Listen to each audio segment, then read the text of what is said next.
ሰላም ሰላም ክቡራት ተኸታተልቲ ከመይ በልኩም ሰላም ዲኩም? ኣነ ሰላም እግዚአብሔር ይመስገን።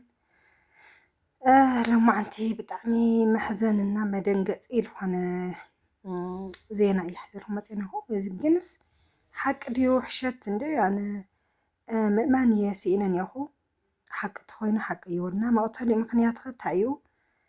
እስኪ ብእውነት ናይ ሓደ ሰብ እኒኦ ሞትሲ ብጣዕሚ እዩ ካብ ልቢ ዘሕዝነካና።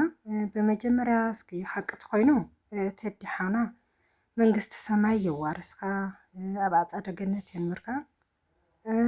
ዜድ ሓፍትና ድማ ብምንታይ ምክንያት ብምንታይ ምፅናና እያ ክትፅናና እንዴ? ብጣዕሚ እዩ ግራ ዝኣትየካ። ኣነ ብጣዕሚ እዩ ልበይ ተሰይሩ።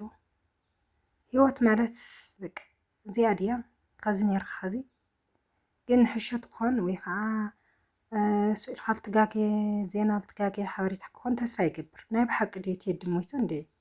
እስኪ መቕተሊኡ ምክንያት እንታይ እዩ? ዝሰማዕኹም እንተሃልዩኩም ንገሩኒ። ብእውነት ምእማን እዩ ኣዊንኒ። ኣነ ካብ መን እየ ክኣምን ልመን ደው ኢለ እየ ክጥይቕ በቃ ጠይቕ ካሊእ ብል ነገር እየ ረኺቦ እኒአኹ። ሎማዓንቲ ማል ምሸት ትሪኦዮስ ብጣዕሚ እየ ልበይ መኸኽ ኢሉ ርእሰይ ብጣዕሚ በቃ ርእሰይ ስፈንዱ እዩ። እቲ ቪድዮ እዚ ከዓ ለዩቲብ መሸቀጢ ዘይኮነ ንገንዘብ መአከቢ ላይክ መአከቢ ዘይኮነስ መቕተሊ ምክንያት እንታይ እዩ? ሓቂ ድዩ ሓቂ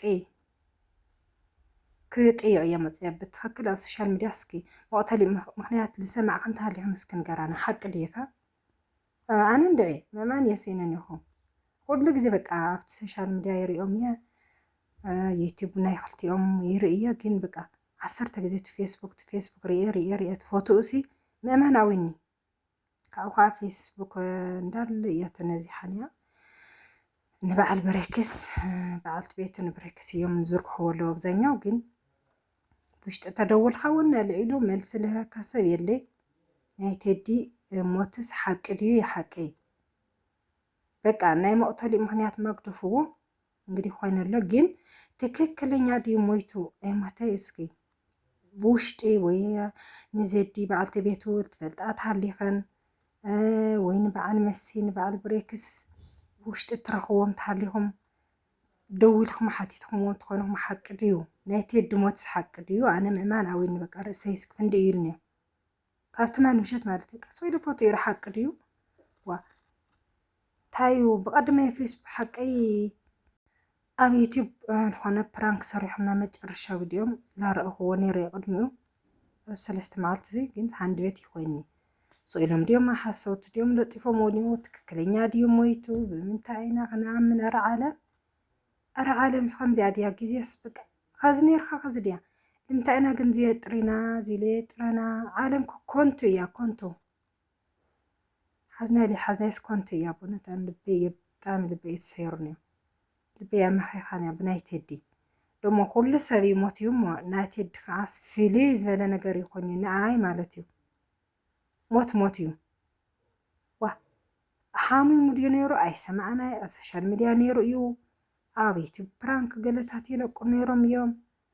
ኣረ እንዲ ናይ ቴዲ ሞት ፍልይ ይኮንኒ ንኣይ እንድዕን ካልእ ሰንበ በስማም ልብካ ይሰብር። ቃል ምንጋሩ ቃላት በቃ ሱርካ ስእን ተብል እና እስኪ ኣሕዋተይ ይቅርታ እምበይ ብውሽጢ ንዜድ ሓፍትና ልትረኽባ ተሃሊኽና ቁፅሪ ፀሓፋልና ኮመንት ክንረኽባ ብውሽጢ ክንሓታ ድዒታ ዓይነት ቃላት እዩ። ግን ከፅናንዓ ግርኣትኒ ነይሩ ባዕለይ ካብኡለት ትክክለኛ ድዩ ሞይቱ? ዋና ነገር መፅእኒ እየ ሲ ለሓቶ ልጥይቆ ሲኢና ሲ ትክክለኛ ድዩ ሞይቱ? ብምንታይ ምክንያት እዩ ሞይቱ? ማ ይፅናሕ። ግን መጀመርያስ ትክክለኛ ድዩ ቴዲ ሓውናስ ሞይቱ ድዩ? ሞይቱ በቃ ዓርፍ ኢሉ በቃ ልክዕ ከምዚ ናይ ሰብ ሞት ንውር ወፂኹስ ሞይቱ ድዩ ትክክል? ዋላ ሕሸት እዩ ተለጢፉ ነዮ። እዚኣ ይክፈልጥ ደልየ ነይሩ ናብ ሶሻል ሚድያ ምፅእ ነይኹ ማለት እዩ። ብናይ ሰብ ሞት ኣይሽቀጥ፣ ብናይ ሰብ ሞት ዶላር ይንኣረይ ገዲፍና ኢና ክንሞት ምንም ሓዝናት ሰራሕናትስ በስማም ክሪኦ ከለኹ ከምዚ ፎቶስ ኣይሕዝነካይ? ብጣዕሚ ልብካ ስብር ልብለካ ይሞት እየ ሰብ ለለካዓስ ናዚ ፍልይ ዝበለ ይኮይንና ኒ ኣሕዋተይ ደሞ ድዚስ ገዲፍና እያ ክንካደስታ ኢና ግን ንባኣስ ንጣላለም ዚለ ጥራና ገዛለ ስራሕና ብዙ ንፅናና ኣሕዋተይ ትክክለኛ ቶሞይትሲ عسدت لنا سيراميكنا وجي سيراميكنا عدلانا نوعلها اوف قدفنا يا نخد ولا سودنا فتح حامد نحب صبنا نبرق نمتاينا بتخكل مرال خاصي بقى كذا لنا يسبي بقى ز حامد حب صبنا نبر حلمتايو ولا فنا وجي ولا فنا عدي هدم خلا يهدم سالسه يهدم فح بنا يدو ينينا كن خد حواتي تككل تخوينو نايت يدحونا مالتي كلها نفس دت لنا تككل تخوين ناس نايت يدحونا سي بك عالم همزي ايا دبري خي يهود حز خيلي حز خي حانتيا نمتينا خلتا كلاس سلست كلاس من كبيا كان شلو ما عصمستيات والقرمن لسي سيراميكنا وجه سيراميكنا عدي تحامد نحب صبنا مصلليتنا موصي ترسانا نسرحن بي تمريت حب صبنا الميصنا لين سرح علمتاي قدفنا يندنا نخد زهدمات لمتاي انا كخزيسي من نجر حرت بدي حرزي مالتي انا زي موت فلي يخوني بطعم بنبهت عندبت يخوني بدي حرزيسي بسرندي منم نجر كمن يلس يحسوي لا ولكم مصيايه دايما اسي حواتنا تسويهم يوم حواتنا يكون حوات ماتنا يكون يعلنا عندي تسويهم يوم دحري كلاستايل منا دحري كلاستايل منا نليرنا لا لنا تيدي خافلي زلي خويني بسما ناتي درايه في بالي خوينا نيو قدمي نجر افسدت بقى بكرتتس بقى هم عيناس تعالم سحلف بسما خبيدي بتشاغل خبيدي نايل ما انت نايت مال هو جود ميسي سيت بريكس تفحتو فيسبوك او هون سرح نيره سرح ودي انا فيسبوك مساعد خوسي بقى مورالي بقى هم تسفى اورس نجر مورال خاي سر ግን ናትና ነገር خاص ለተመልስና ንምለስ ተመልስ خاص እንትንትል ተመልስ خاص ቲቲ ትምና ከለሞቲ ሞራል خاي ሰበርሙ አነ እንደ ተድካል ሞተ ይመስለኒ በቃ حشت كون زي خوره كون يلصبا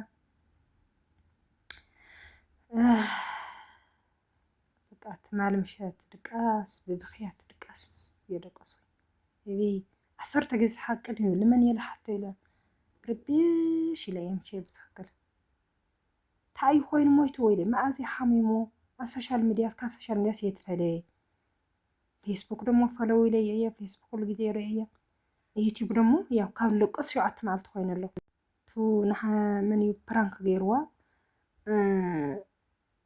بقى سومن ايوا لكدم او سومن حرغزي سومن حرغزي يملقو كاودو مانيسي حق اليوم عرب سرو لبنات سيرو عرب سرو كمان صحفلنا حواتي بوشتل تفضام بيت السراي هون ولا ناي تدي ناي زيدي بعلت بيتو نبقى غرابان بريكس بوشتل رخوف هو وين ميسي طيقهم حاتيتهم بخمزي مخنيات ككلينيا اي موتو مويتو لتهالسي تهالي مالتي صحف عليه كومنت تأمني يخالو اللي علي تربشيك صرحي خالو تأمني يخالو بقى زجاجة سربش يلنيو السرحي لكوالي عزازي بقى سوي لك أخوفي لعينا أن تككلي لمن ينحطنا تربش يزيد يزي متينيو ندعي لأنا تككلت خوينس على مسخم زيادة كنت ريا لوزينا لعلي تحتينا بزوح نحسب رند أحواتي ندحر تككل خوينس كاوزين المهر تامو إيو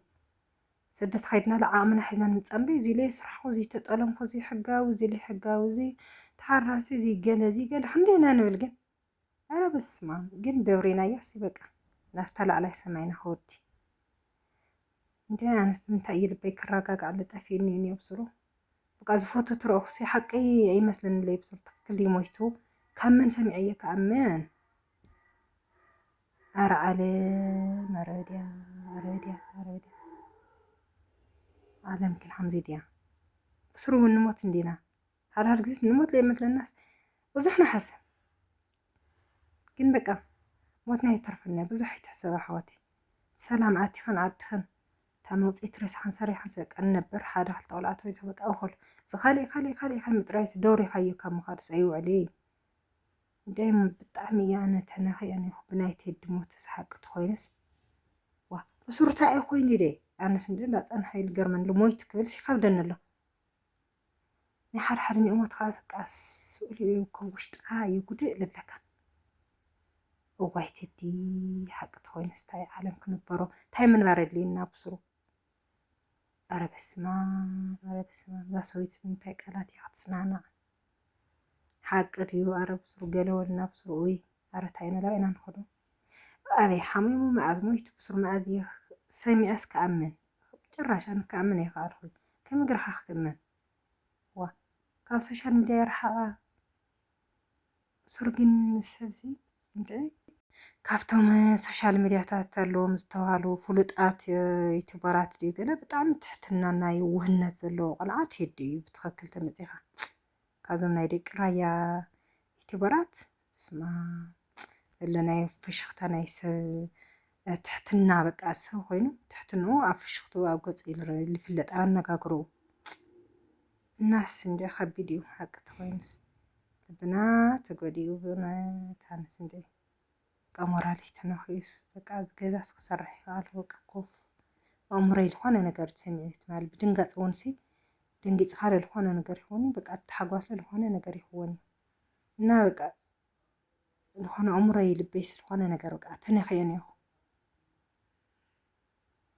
እና እንደ እስኪ ልጠየቕን ወይ ልሰማዕክን እንተሃሊኽን ካብ ቀረባ እስኪ ኣሕዋተይ ትክክል እዩ ብከምዚ እዩ ሞይቲ ኢልክን እስኪ ኣቁርፃና ኣነስ ክቆርፅ ይከኣልኩ ክኣምን ይከኣልኩ ዋ